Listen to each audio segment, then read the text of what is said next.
tiếng dài ăn reo xì lô lá dư lên ngoài chu cá ròn sông reo ngang tê đầu ra cá ra itel lo hianin o cá tê thấy mô xì lô ném tên mình lâu thôn về ang tê mô mangay na dun dam hiyan kay min lâu kwarta si at siya nga kan len si lâu tuwan silung kapang ng nen sa mangin tren lehi kang sa repang kan pu to si kay zong ahar kati kardan na len ren hi sa mel kasen siya lang ren tong loba kalbin lai lung ruka itam ren don siya lung rual niyo merleti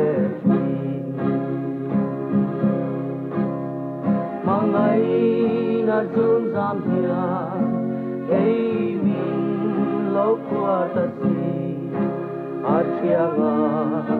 kan len si lo silung kapang ng len sa mangin tren lehi kang sa repang kan pu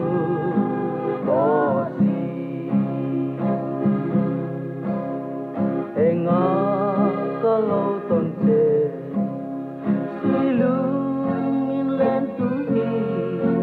kop te alen duni om tapang mo itan saurin omin kan tiang thu di zong kha nil bi lo lat la le do di mangay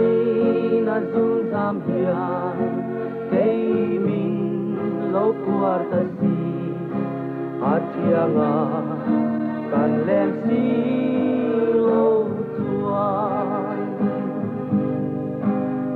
silung kapang ng len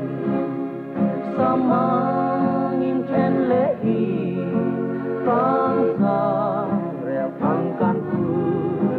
to si enga kalau ton te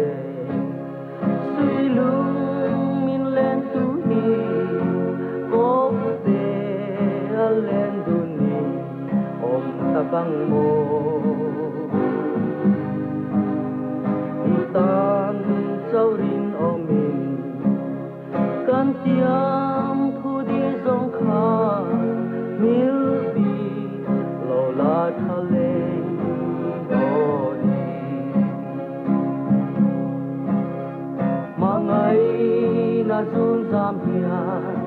kay min lo kwarta si at siya nga kan len si